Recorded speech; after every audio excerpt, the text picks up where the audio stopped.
Google is killing off the Google Now launcher. Why?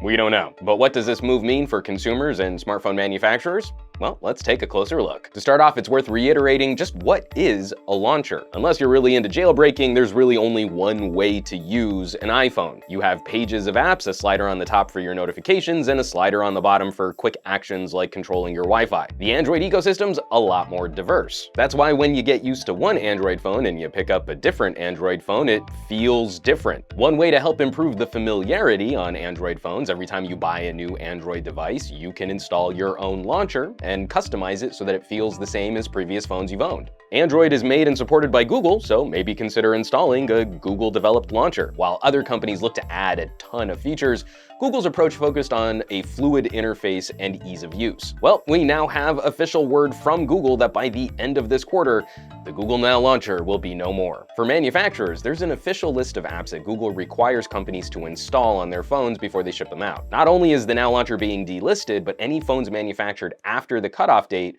will no longer be certified by Google. That's a pretty stark encouragement to make sure manufacturers get on board. For those companies, the feel of Google Launcher should be maintained. One of the hallmarks of the Now launcher is the left swipe to the side where you have your feed, a customized list of notifications and news articles. And that can still be activated by companies looking to maintain that look and feel. So a manufacturer could go with the stock Android open source project launcher, add that left swipe feed, and most consumers probably wouldn't know the difference. It does get a little trickier for consumers, however. The Google Now launcher app will be pulled from the Google Play Store, so for any future devices you might buy, it's going to be increasingly difficult to install that launcher. Though the app will be pulled from the Play Store, as long as you keep updating your Google Search app, your Google Now launcher will continue to receive support. We're not entirely sure how that's going to work if you sideload the Google Now launcher after the cutoff date, but we would imagine Google will continue to support that too. But the tricky part, for those folks who don't want to have to manually install apps on the side, what might this mean for them if they want to install a simple and free launcher to clean up their phone? It doesn't look like Google's going to be loosening the reins on the Pixel launcher.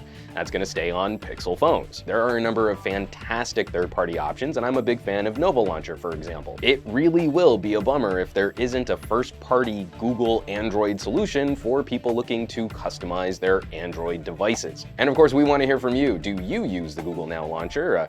Are you looking at what alternatives you might be able to install, or are you hoping that this is going to be a move where Google will open up the Pixel launcher for more devices? Drop us a comment down below this video. Let's see if we can get into a chat about it. As always, thanks so much for watching. Be sure to subscribe to this channel for more commentary videos like these, and help us out with some sharing on your favorite social networks.